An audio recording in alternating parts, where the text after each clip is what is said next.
નમસ્કાર, મને જણાવવામાં ઘણો આનંદ થઈ રહ્યો છે કે વડોદરાના આપણા શ્રી સયાજીબાગ પ્રાણી સંગ્રહાલયમાં અંદાજિત 4 દશકો બાદ સફેદ વાઘનું પુનરાગમન થયું છે। આ સુંદર અને આકર્ષક પ્રજાતિને રાજકોટ પ્રદ્યુમન પાર્ક રાજકોટ ઝૂથી લાવવામાં આવ્યા છે।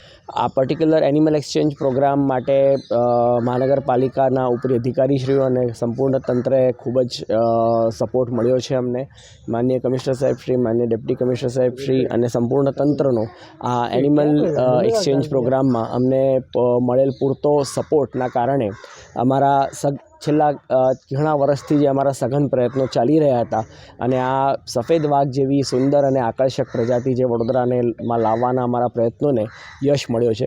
સેન્ટ્રલ ઝૂ ઓથોરિટીથી આપણને મંજૂરી મળી અને રાજકોટ ઝૂને વિદેશી પક્ષીઓ આપી અને એની સામે આપણે એક જોડી સફેદ વાઘ રાજકોટ ઝૂથી આપણે લાવ્યા છીએ। નિયમ મુજબ હાલ આ પ્રાણીઓ ક્વોરન્ટાઇનમાં છે અને ક્વોરન્ટાઇન પીરિયડ પૂર્ણ થયેથી જનતાને ઝૂ જોવા આવતા સહેલાણીઓને આ સુંદર રૂપાળા જાનવર જોવા મળશે। આ ક્વોરન્ટાઇન દિવસોનો કેટલો પીરિયડ હોય છે? સેન્ટ્રલ ઝૂ ઓથોરિટીના નિયમ મુજબ ઓછામાં ઓછા 15થી વધુમાં વધુ 45 દિવસનો ક્વોરન્ટાઇન પીરિયડ હોય છે।